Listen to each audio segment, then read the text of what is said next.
every time a senator is summoned to Malacanang, he changes his mind. Nagyari na po, reportedly, Senator Chis Escudero went to Malacanang. A few days after, he changed his mind. And there was another report that Joel Villanueva went to Malacanang for whatever reason it may be. And then a few days thereafter, he changed his mind. Unahin ko lang yung reaksyon dito sa bagong liderato po ng Senado sa pangunguna po ng bagong Senate President Win Gatchalian. Ano po ba ang masasabi po ninyo sa bagong komposisyon po ngayon? I would not be surprised. Kasi if you would notice, every time a senator is summoned to Malacanang, he changes his mind. Nagyari na po, reportedly, Senator Chis Escudero went to Malacanang. A few days after, he changed his mind. And there was another report that Joel Villanueva went to Malacanang for whatever reason it may be. And then a few days thereafter, he changed his mind. So whatever is the case, the new leadership is there already in the Senate, and they are expected to work. And I would subscribe to the statement of Senator Peter Alan Cayetano saying that there is already a new leadership, and he and his group, the minority bloc, will respect it. And that's how democracy should work, getting the majority vote. Not like the time when there was a deadlock at pinagpipilitan na sila yung may mayorya. When in fact the Constitution is very clear on what a quorum is. Because no matter how you look at it from whichever angle, you look at the Constitution, hindi po nagbabago yan. 13 talaga yung quorum. Eh ngayon, they were able to get 13 votes, eh di sila na yung mayorya. Opo. Opo, at kaugnay nga dyan sa naging sesyon noong June 3, attorney, yung petition po ni Senator Alan Peter Cayetano. Anong magiging epekto po nito kapag magdesisyon po o may desisyon po ang Supreme Court patungkol po doon sa issue ng pagpapalit liderato noong June 3 session? I would like to, actually it crossed my mind na with the new majority now in place, baka sakali lang, the Supreme Court might declare the petition moot kasi nga mayroon ng majority block. But I would like to believe also para hindi na maulit yung naulit pa. At naulit na nga nung several decades ago under the time of Senate President Abilino. Kaya umabot sa Korte Suprema yung issue na yan. Sa ngayon, umabot na rin sa Korte Suprema. So perhaps to put an end to how the Constitution should be properly interpreted, the Supreme Court should proceed to resolve the petition recently filed by the Cayetano bloc. Opo. Attorney, ang impeachment case ni VP Sara Duterte ay umuusad na. Kahapon nga ay nagsimula na itong pre-trial conference dyan po sa Senado kung saan yung dalawang kampo, depensa at yung prosecution ay nagharap po doon sa Senado. Pag-usapan po yung magiging procedure ng impeachment. Anong tingin po ninyo considering sa bagong komposisyon ngayon ng Senado ay paano ito, anong magiging implikasyon, epekto po sa magiging kaso ng impeachment ni VP Sara Duterte? The impeachment case will proceed accordingly. No? Alam natin na yung any impeachment proceeding or impeachment case initiated by the House and tried by the Senate, no matter how the people will deny, especially those on the two houses of Congress, there is always a political dimension of this proceeding. No matter how we try to adjudicate, ibig sabihin, we hear the cases based on the evidence, meron talagang malakas na political implication or pressure on how the case will be decided whichever way. That being the case, ang nakapagtataka lang dito, kung tama yung narinig ko at nabasa ko, hindi yung Senate President ang magpe-preside sa impeachment court. I don't know if I got the information correctly na si Senator Chis Escudero ang magpe-preside sa impeachment proceeding. Purportedly because he's a lawyer. But I don't know if that is, although the Senate has already resolved that in a resolution that was approved, but that will still not be in consonance with the Constitution.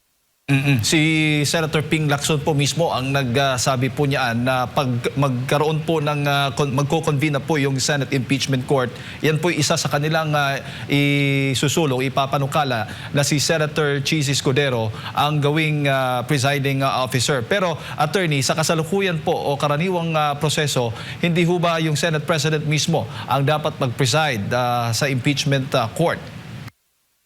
Hindi po pangkaraniwan lang yan, ano? Nasa saligan batas po yan, nakasaad. So I don't know how they will supersede, if I may call it that way, yung constitutional provision where it's the Senate President who is the presiding officer in the impeachment proceeding, covering all impeachment involving impeachable officers below the President. Kasi pagdating sa Presidente, ang Chief Justice po ang presiding officer. So below the President and all impeachable officers will be tried before the Senate, in which the presiding officer is the Senate President. Opo. Attorney, naniniwala ho ba kayo na yung special session na ginawa ay may kinalaman po dito sa impeachment, yung pagpapalit liderato, may kinalaman po dito sa impeachment ni VP Sara at sa iba pang mga issues na kinakaharap natin ngayon? Liliwanagin ko lang, anong special session po ito? Yung special session po na sinabi po o dineklara ng Pangulong Bongbong Marcos Jr. yung nakaraan, attorney, na kung saan nagkaroon ng pagpapalit liderato. So nakikita ho ba ninyo na ang pakay o yung direksyon o may kinalaman ho ba, may kaugnayan ho ba ang impeachment ni VP Sara Duterte kaya kailangan magpalit ng liderato dyan po sa Senado? Obviously, I fully agree with that observation. Kasi yung urgency, I'll put that in the context, Unang-una, there was supposed to be already a adjournment sine die. Ibig sabihin, adjourn na yung Congress sa pagkaalam ko. Pangalawa, the President may call Congress for a special session on urgent matters. And as it turned out, the matter that was discussed was more yung mga ayuda, no? So hindi ko alam kung pangangailangan ng tao yan, Pero obviously, I share the observation of Senator Peter Alan Cayetano na yung pinagdidiinan talaga o pinagpipilitan na magkakaroon ng special session para mapalitan yung liderato ng Senado. Matuldukan na ang liderato and will have a direct consequence in the impeachment trial of Vice President Sara Duterte. Papaano, attorney, kung ang iba po sa mga senador o ilan po sa mga senador ay sasapitin po ang nangyari katulad ni Senator Jingo Estrada na ngayon nakakulong? The Constitution is very clear, Pagdating sa botohan, you have to look at the Senate because this is what you call an impeachment court. Just like any court, they will have to decide on the basis of the evidence. But unlike any court or collegial court for that matter, this is composed of 24 senators. Nakalagay talaga yan sa saligang batas. So ibig sabihin, yung 24 and the count on how many would determine either acquittal or conviction, nakalagay na rin yan sa saligang batas. Let us not get into any interpretation other than what is clearly stated in the Constitution. Buti sana kung yung Constitution ay hindi klaro. na kailangan pa yung pupunta tayo sa Korte Suprema for the Supreme Court to interpret what the Constitution really means, no? Pero doon sa nakalagay sa Constitution, klarong-klaro na two-thirds vote of the Senate. Ibig sabihin, 16 to convict, or for that matter, 9 to acquit. No? And Opo. for that matter, I like to make this very clear. Kahit na walang boto na no, they still need 16 votes to convict. Mm.